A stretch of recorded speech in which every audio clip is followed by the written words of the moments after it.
자, 오늘부터는 일과 에너지라는 단어를 공부할 거야. 이름에서 대충 짐작하겠지만 일을 하려면 에너지가 있어야 하겠지. 그래서 순서대로 일의 정확한 정의가 뭔지를 알아보고 그리고 일과 에너지는 서로 어떤 관계인지를 배우게 된단다. 일과 에너지의 관계? 야, 근데 에너지라면 우리도 이제 제법 배우지 않았냐? 그렇지. 태양 에너지부터 열 에너지에 화학 에너지라는 것도 배웠고, 그러니까 그런 에너지를 뭔가 일을 하는데 쓰는 거 아니겠어? 그래, 마침 우리가 정답을 말하는 셈이 됐구나. 즉, 에너지가 있어야 일을 할 수 있기 때문에 그로부터 에너지의 정의는 일을 할 수 있는 능력이라고 정했다. 물론 에너지는 조금 뒤에 알아보기로 하고 먼저 일이란 무엇인가 그걸 알아보자꾸나. 일? 근데 일이 뭐냐라니 세상 모든 게 일 아니냐? 그걸 뭐다라고 콕 집어 말하는 거는 그러니까 과학에서는 일이 뭐다 라고 정해진 게 있지 않을까? 그냥 단순하게 생각하면 되지 않겠냐? 뭐 힘을 써서 물건 같은 걸 움직여주는가? 이번에 우리가 연타석으로 안타를 치는구나.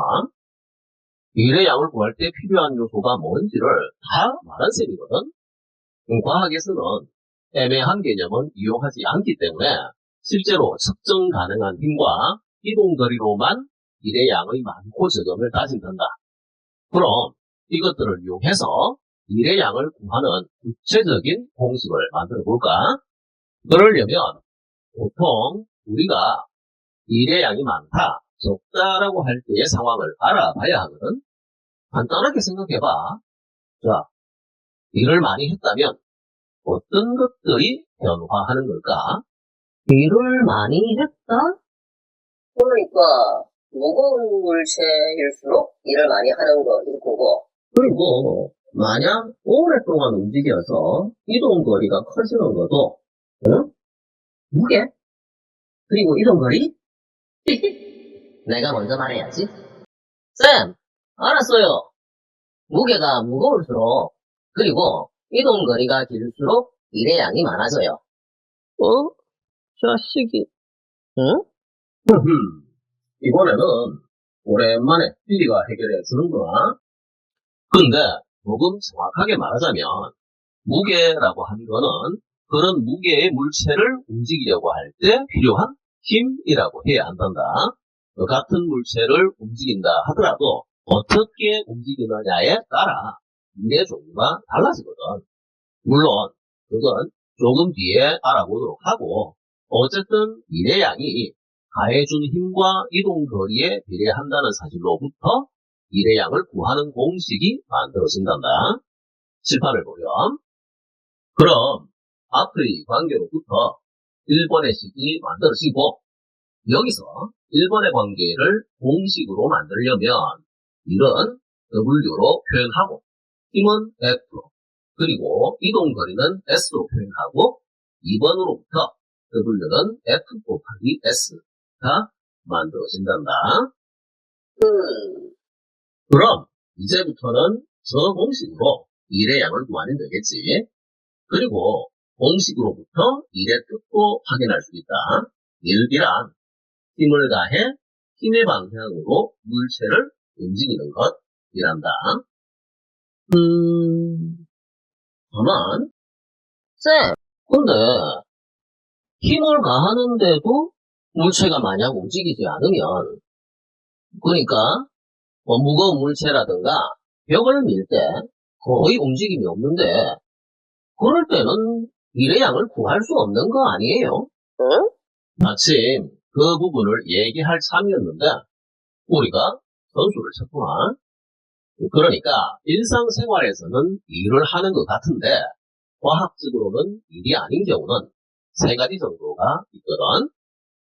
첫 번째로 방금 우리가 말한 것처럼 힘을 가하는데도 물체가 움직이지 않는 경우가 있고 다음으로 마찰이 없는 면에서 쇠구슬이 움직이는 예처럼 힘이 거의 없어도 물체는 움직이는 경우, 이 조건들을 일의 양 구하는 공식에 넣어보면 바로 알 수 있지.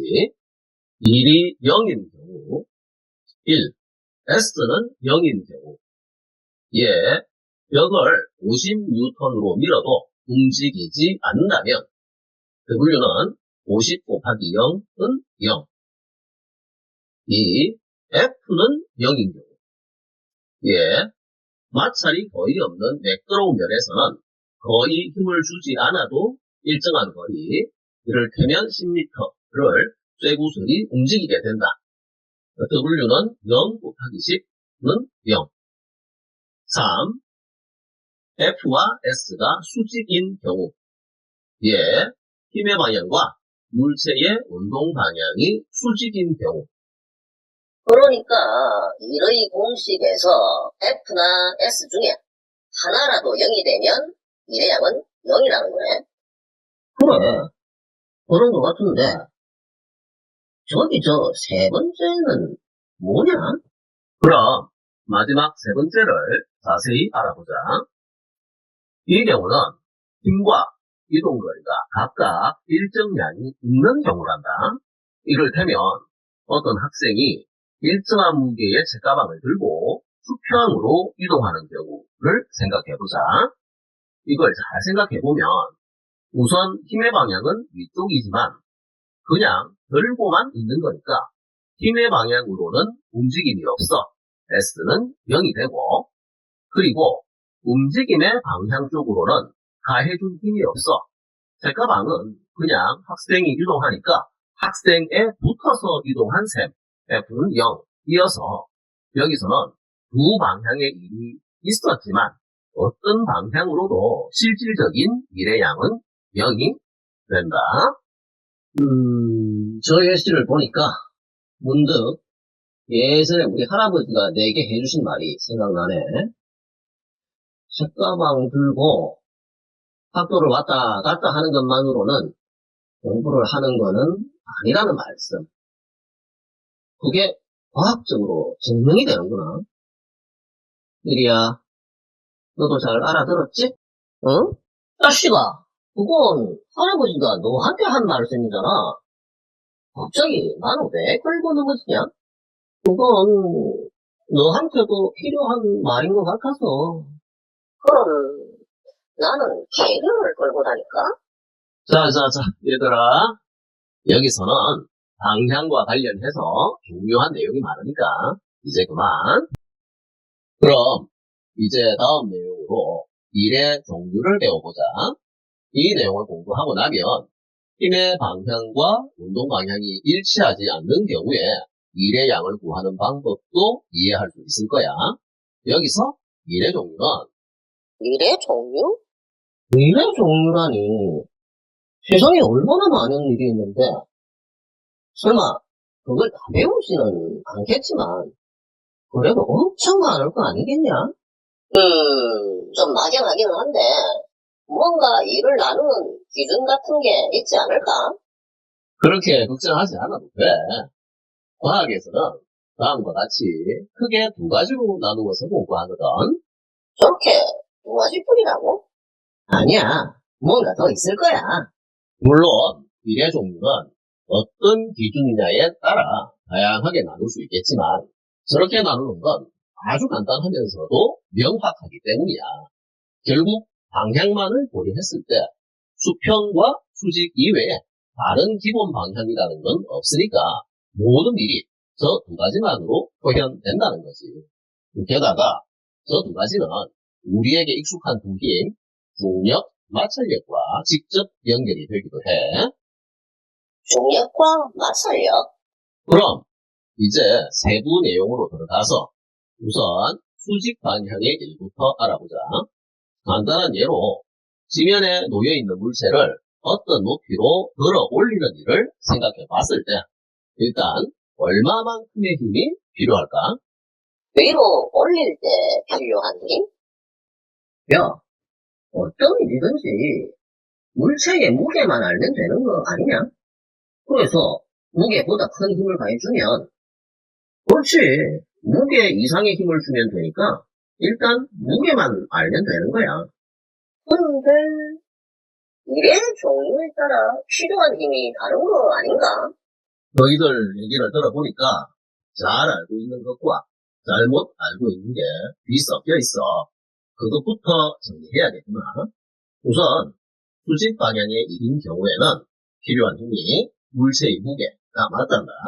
물체는 중력이 지구 중심 방향으로 작용하고 있으니까 물체를 들어 올리려면 중력 반대 방향의 힘이 필요한 건데, 여기서 주의할 점은 외부의 힘은 중력보다 아주 조금이라도 크면 물체는 움직이니까 사실상 중력과 같은 크기의 힘으로 움직인다고 보면 된다.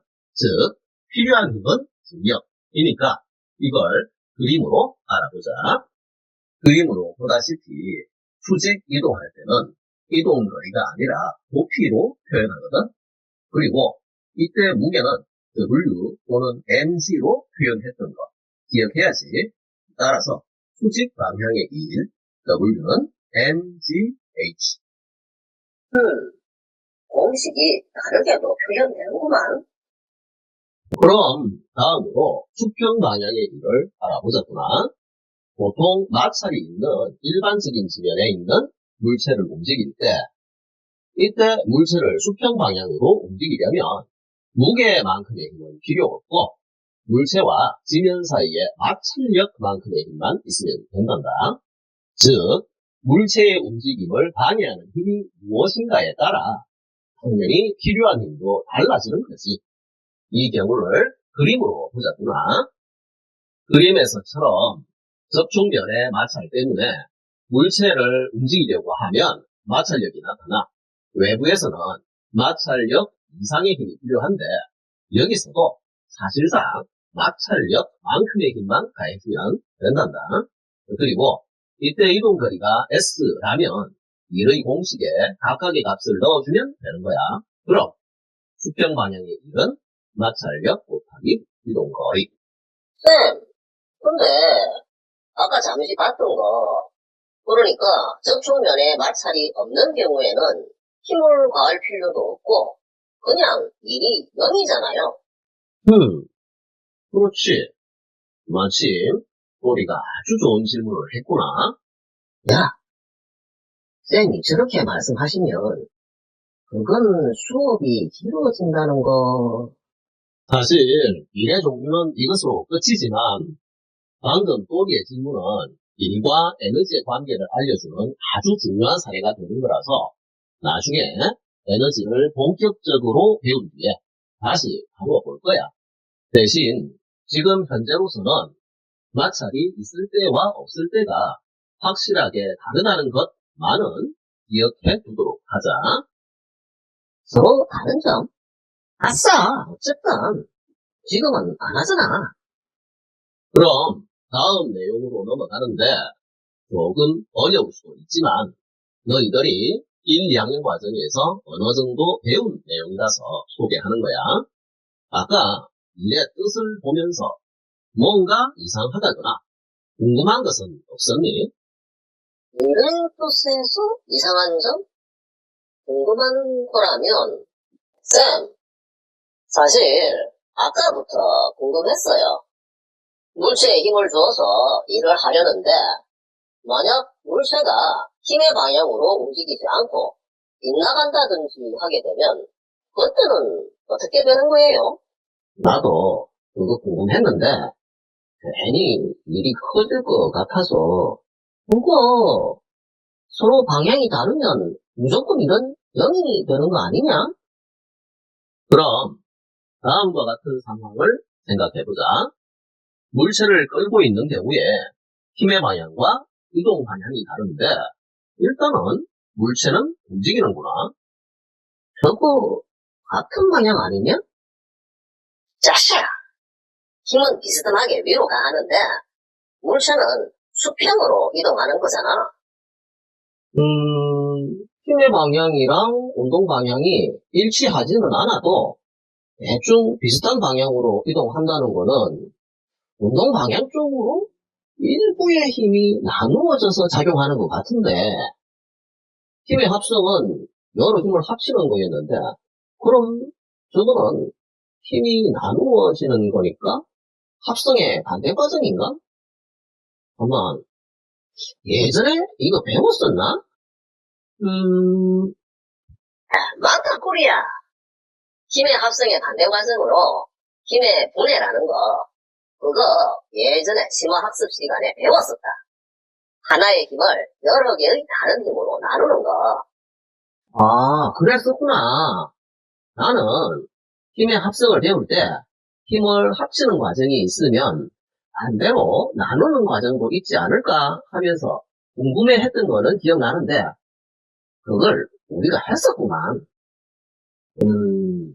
나는 그때 뭘 했었지? 그래. 거의 기본 같은 심화학습이었지. 다들 하도 궁금해하길래 나도 어쩔 수 없이 수업했던 거 기억이 나네. 그럼 힘의 분해 과정을 한번 정리하자꾸나. 일단 힘의 분해는 힘의 방향과 움직임의 방향이 일치하지 않을 때 일어난다고 보면 된단다. 그럼 분해된 힘을 어떻게 찾느냐 하면 바로 직사각형법이라는 걸로 구할 수가 있거든. 우리가 그렇게 궁금해하지는 않았었는데. 근데 직사각형법은 들어본 것 같다. 그럼 그림으로 직사각형법을 확인해 보자면 지금 그림처럼 힘의 방향과 운동 방향이 일치하지 않을 때 처음 힘을 대각선으로 하는 직사각형을 가정하면 이 직사각형의 이웃한 두 변 F1, F2 이 바로 분해된 두 힘이 된단다. 이때 물체를 움직이는 데 쓰인 힘은 바로 이동 방향 쪽의 힘 F1이 되고 여기서 미래양을 구하려면 이 F1을 구해서 이동거리와 곱하면 된단다. 쌤, 그러니까 힘을 분해시키는 방법은 알겠는데 저렇게 구한 힘이 구체적으로 얼마인지는 어떻게 알 수 있는 거예요? 그걸 알아야? 그렇지. 그걸 알아야지. 그래. 나도 이제야 저 내용을 수업할 수 있겠구나. 사실 1학년 과정에서는 저 내용을 이해할 수 있는 수학을 너희들이 배우지 않아서 간단한 소개만 한 거였는데 또 이제는 너희들이 수학 시간에 직각 삼각형에서의 여러 가지 성질로서 피타고라스의 정리와 삼각비 등을 배웠으니까 이제 그 성질들을 이용해서 궁금증을 해결해보자. 그럼 우선 피타고라스의 정리를 기억해볼까? 아하, 직각삼각형에서 각 변들의 비가 3대 4대 5가 되는 관계. 이때 두 변의 길이를 알면 나머지 한 변의 길이도 알 수 있지. 야, 3대 4대 5라는 거는 나도 들어봤는데? 그러니까 저기 직각삼각형에서의 세 변 A, B, C 사이의 관계가 A제곱 플러스 B제곱은 C제곱이라는 거야. 3대 4대 5는 그 중에 가장 간단한 자연수의 비율이라는 거고. 그래, 다들 잘 알고 있구나. 그래서 피타고라스의 정리를 이용하는 경우는 저 그림에서 바로 수학적인 방법을 이용해보자. C의 제곱은 A의 제곱 플러스 B의 제곱에서 만약 B를 구하려면 처음식을 B의 제곱은 C의 제곱 마이너스 A의 제곱으로 바꾸고 제곱근을 이용하면 B는 루트 C의 제곱 마이너스 A의 제곱으로 구할 수 있지. 그럼 피타고라스의 정리를 힘의 분해 과정에 적용시켜 본다면 저기 그림에서 힘들이 만든 삼각형에서 변들의 크기가 힘의 크기가 되는 거니까 F의 제곱은 F1의 제곱 플러스 F2의 제곱가 된단다. 따라서 실제로 물체를 움직이는 힘 F1은 루트 F의 제곱 마이너스 F2의 제곱으로 구해서 W는 F1 곱하기 S에 넣어준다. 조금 간단한데, 쌤, 그럼 삼각비를 이용하는 경우는? 그래, 주어지는 조건에 따라 삼각비를 이용하는 경우도 있으니까 간단하게 기초 삼각비를 정리하자꾸나. 기초 삼각비는 직각 삼각형에서 각각 변들의 비를 각도로 표현한다. 아래 직각 삼각형에서의 한 예각이 시타일 때 사인 시타는 C분의 B, 코사인 시타는 C분의 A, 탄젠트 시타는 A분의 B. 그럼 삼각비를 앞에서 본 힘의 분해에 적용해보면 다음과 같은 결과가 나온다. 코사인 시타는 F분의 F1. 따라서 F1은 F 곱하기 코사인 시타가 된다. W는 F1 곱하기 S는 F 곱하기 S 곱하기 코사인 시타. 야, 그럼 저 공식을 쓸 때는 무슨 사인값, 코사인값 등등을 그때그때 알아야 된다는 거잖아. 그건 그렇지. 그러니까 좀 복잡한 것 같네. 근데 그건 특수각의 삼각비 값은 수학에서 배웠으니까 그걸 이용하면 되는데? 그래, 공식 자체는 좀 복잡해졌지만 사이각에 따라 삼각비의 값이 얼마냐 하는 것은 걱정하지 않아도 된단다. 앞의 그림에서 사이각이 만약 특수각으로 주어지면 그건 또리가 말한 대로 너희들이 이미 알고 있는 값을 쓰면 되고, 그 외에 일반각이 주어진다면 그 값들 역시 수학 교재에 도표로 준비되어 있어. 그걸 이용하면 되는 거야. 그리하여 결론적으로 일의 양은 저기 두 가지의 공식으로 구할 수 있다는 거 꼭 기억하자꾸나. 일의 양을 구하는 공식 1. 힘의 방향과 이동 방향이 일치할 때 W는 F 곱하기 S. 2. 힘의 방향과 이동 방향이 일치하지 않을 때 W는 F 곱하기 S 곱하기 코사인 시타. 야, 쌤 말씀 중에 그리하여가 나온다면은 그건 수업 끝이라는 거 아니냐?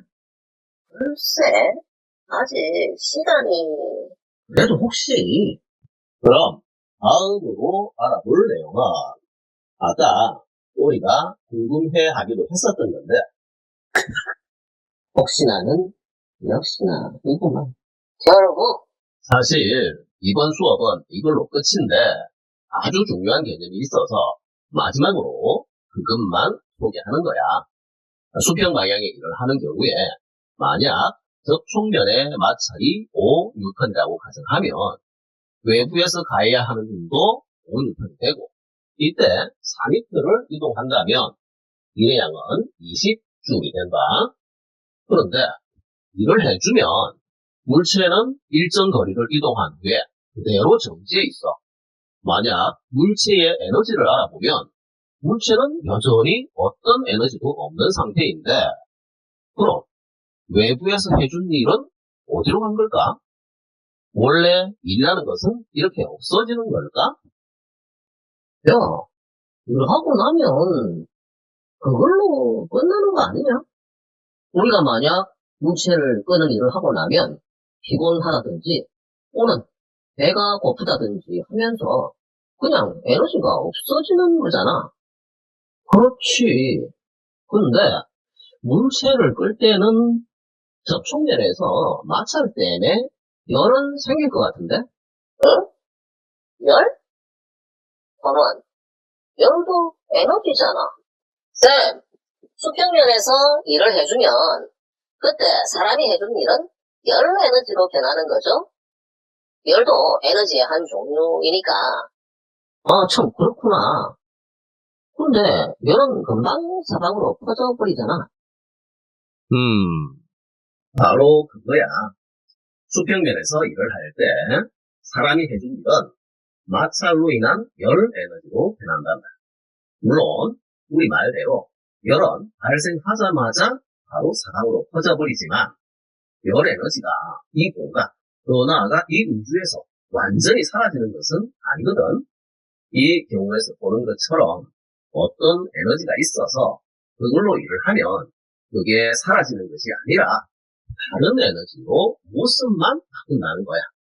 다시 정리하자면 처음 에너지만큼이 일로 변화하고 그건 물론 같은 양의 다른 에너지가 된다는 것이. 이건 물론 뒤에서 배우게 되는 아주 중요한 법칙과도 연결된단다. 그러니까 만약 사람이 수평면에서 일을 할 때 그 양을 따져보면 사람의 에너지는 1는 다른 에너지라는 거네. 그럼 일하고 나서 배가 고픈 거는? 그러니까 네가 에너지를 쓴 거니까 너의 에너지는 줄어들었지만 그게 다른 누군가, 무엇인가의 에너지로 변했다는 것이. 이게 워낙 중요한 내용이다 보니까 우리 현재의 진도를 좀 넘어선 감이 없지 않구나. 아직 이 파트도 해야 할 내용이 남았으니까 지금은 일과 에너지는 결국 같은 것이다 정도로 기억하자꾸나.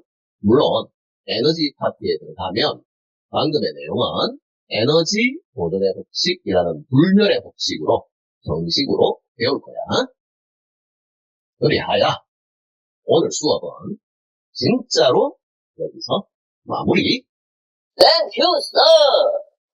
야, 근데 난 별로 한 일도 없는데 왜 이렇게 배가 고프냐? 이거 에너지적으로 잘못된 거 아니냐? 글쎄, 너는 원래 그래 왔잖아? 그럼 제가 설마 그래, 1위를 보고 있자면 나도 아주 가끔 그런 생각을 한다. 저 우주의 절대 법칙에 위배되는 예외가 있는 거 아닐까